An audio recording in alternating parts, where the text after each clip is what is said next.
Iran পৃথিবীর একমাত্র দেশ যে দেশের ওপরে আমেরিকা, ইউরোপীয় ইউনিয়ন এবং রাষ্ট্রসংঘ এক বিপুল সংখ্যক নিষেধাজ্ঞা জারি করে তাকে গলা টিপে খুন করার চেষ্টা করেছে। ন্যূনতম অক্সিজেনটুকু তার শরীরে যাতে না প্রবেশ করে তার সব রকম বন্দোবস্ত করার চেষ্টা করেছে পশ্চিমী দুনিয়া মিলিতভাবে। ইরানের অপরিসীম প্রতিরোধ ক্ষমতা রয়েছে। ইরানের ওপরে যে পরিমাণ নিষেধাজ্ঞা জারি করেছে পশ্চিমী দুনিয়া, অন্য কোনো দেশের পক্ষে এই নিষেধাজ্ঞা সহ্য করে তার স্বাধীনতাকে বাঁচিয়ে রাখা সম্ভব ছিল না। মোট স্যাংশন 12,715টি স্যাংশন চাপিয়েছে পশ্চিমী দুনিয়া, যার মধ্যে এই মুহূর্তে 9,753টি স্যাংশন সক্রিয়। অর্থাৎ ইরান কোনোভাবেই যাতে দাঁড়িয়ে না থাকতে পারে, বিদেশ থেকে যেন একটি টিকলি পর্যন্ত ইরানে না ঢুকতে পারে, বা ইরান পৃথিবীর কোনো দেশে সামান্য একটা সুস পর্যন্ত বিক্রি করতে না পারে, তার জন্যে গোটা ইরানকে চারিদিক থেকে বেঁধে রেখেছে এই পশ্চিমী দুনিয়া। আমেরিকা যুক্তরাষ্ট্র একাই 3,631টি স্যাংশন দিয়েছে। ইউনাইটেড কিংডম অর্থাৎ ইংল্যান্ড তারা দিয়েছে 2,943টি স্যাংশন। ইউরোপীয় ইউনিয়ন 985টি স্যাংশন এবং ইউনাইটেড নেশনস রাষ্ট্রসংঘ তারা দিয়েছে 121টি স্যাংশন।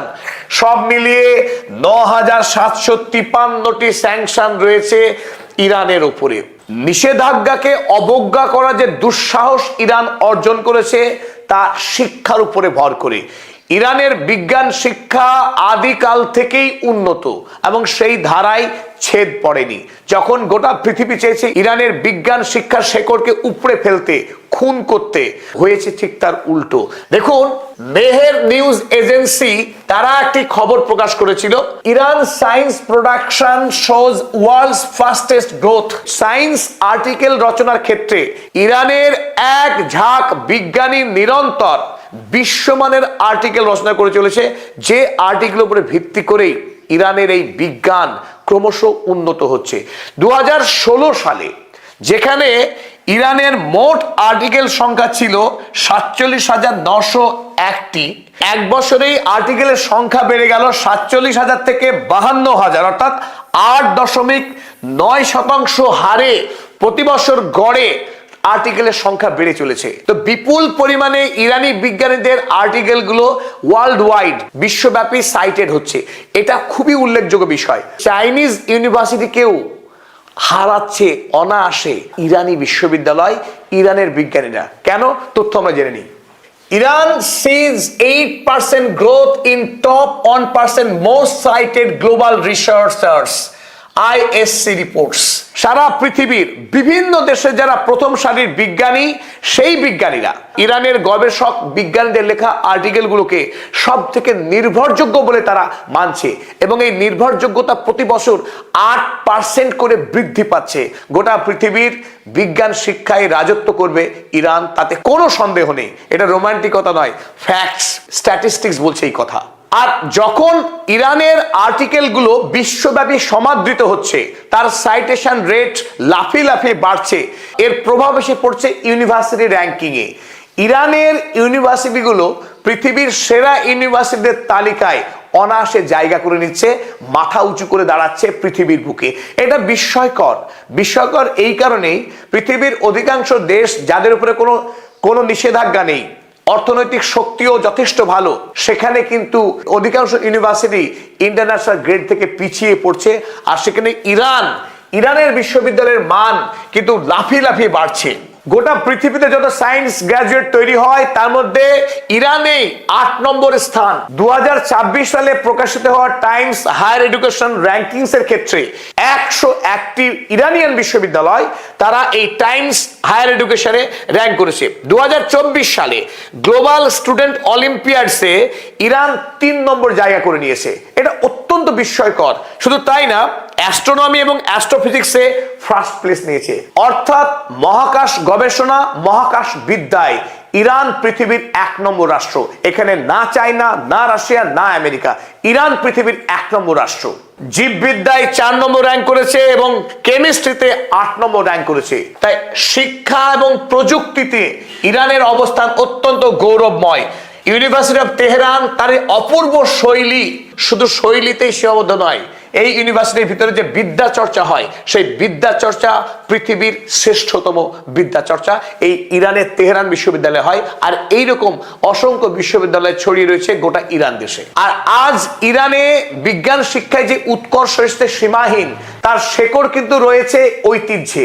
নবজাগরণ নামে যে মিথ্যা কথা আপনারা শুনে এসেছেন, আমরা শুনে শুনে বড় হয়েছি, সেগুলো এক ধরনের বানানো গল্প ছিল। গ্রিক দেশে সমস্ত বিজ্ঞান ছিল, তারপরে হঠাৎ করে আলো নিভে গেল, আর ওই পঞ্চদশ শতকে সে ধপ করে আগুন জ্বলে উঠলো। বিজ্ঞানের বিষয়টা আদৌ তা নয়। বিজ্ঞানের আসল জয়যাত্রা হয়েছিল আরব দেশে, the golden age of Islam. সেই ইসলামের স্বর্ণ যুগে পারস্যের বিজ্ঞানীরা আল খোরাইজমি, ইবন সিনা, আল রাজি, ওমর খৈয়ামদের মতো পলিম্যাথ, এরকম অসংখ্য বিজ্ঞানী যারা জন্মেছিলেন পারস্যের মাটিতে, তারা বিজ্ঞানকে কয়েক হাজার বছর এগিয়ে দিয়েছিলেন। তাছাড়া বিশ্ব সাহিত্যের ক্ষেত্রে পারস্যের সাহিত্যিকদের জুড়ি মেলা ভার। বিশ্ব সাহিত্যকে অনন্য রত্নে ভরিয়ে তুলেছেন এই হাফিজ, ফেরদৌসি, জালালউদ্দিন মোহাম্মদ রুমি এবং সিরাজিরা। তাদের তুলনা মেলা সত্যি ভার গোটা পৃথিবীতে। সেই জাতি হলো ইরান জাতি, সেই জাতি পারস্য জাতি, যাদের ইতিহাসই রয়েছে শ্রেষ্ঠত্বের। তাছাড়া ধর্মীয় দিক থেকে যারা ইসলাম ধর্মাবলম্বী মানুষ, তারা জানেন যে পারস্যের গুরুত্ব কত অপরিসীম ধর্মের নিরিখে। ইমাম বুখারী, ইমাম মুসলিম, আবু দাউদ, আল তিরমিজি এবং ইমাম গাজ্জালি ইসলাম ধর্মের যে ভিত, তার যে আসল বৈশিষ্ট্য, তার তাত্ত্বিক এবং দার্শনিক যে ভিত্তি, তার নির্ভুলতাকে দাঁড় করিয়েছেন এই সমস্ত পণ্ডিত, যাদের প্রত্যেকের বাস ছিল এই পারস্য দেশে। অর্থই সমস্ত আবিষ্কারের কেন্দ্রে। যদি কোনো দেশ অর্থনৈতিকভাবে শক্তিশালী না থাকে, সেই দেশের পক্ষে বিজ্ঞান শিক্ষাকে বাঁচিয়ে রাখা সম্ভব না। আমেরিকা, ইউরোপ, ইউরোপীয় ইউনিয়ন কিংবা রাষ্ট্রসংঘ, তারা যখন প্রত্যেকে ইরানকে খুন করার চেষ্টা করেছে, ইরানে যে খনিজ তেল, সেই তেল পৃথিবীর মুক্ত বাজারে বিক্রি করার অধিকার নেই ইরানের। তার প্রাকৃতিক সম্পদকে বিক্রি যখন করতে পারছে না, তাহলে সেই দেশ কিভাবে বেঁচে থাকে? তার সেই বেঁচে থাকার ক্ষেত্রে একটা তার নিজস্ব পদ্ধতি তারা আবিষ্কার করেছিল, যাকে পৃথিবীর নাম দিয়েছে রেজিস্ট্যান্স ইকোনমি নামে, অর্থাৎ প্রতিরোধমূলক অর্থনীতি। পৃথিবীর এই প্রতিরোধকে মোকাবেলা করার যে ইকোনমি, তারই নাম হচ্ছে রেজিস্ট্যান্স ইকোনমি। খুব উল্লেখযোগ্যভাবে রেজিস্ট্যান্স ইকোনমির যাত্রা শুরু হয়েছে 2014 সালে এসে। আয়াতুল্লাহ খামেনি বুঝতে পেরেছিলেন যে তার দেশ আগামী দিনে ভেঙে পড়বে যদি তারা নিজস্ব ইকোসিস্টেম তৈরি করতে না পারে। তাই দেশের আভ্যন্তরীণ 700টি নতুন কোম্পানি তৈরি হয়েছিল, নলেজ বেসড কোম্পানি। 2014 সালে 700টি কোম্পানি ছিল ইরানের অভ্যন্তরে এইরকম নলেজ বেসড কোম্পানি। 2016 সালে বেড়ে হলো 1800 এবং ধাপে ধাপে বাড়তে বাড়তে 2020 সালে ছিল 5200টি।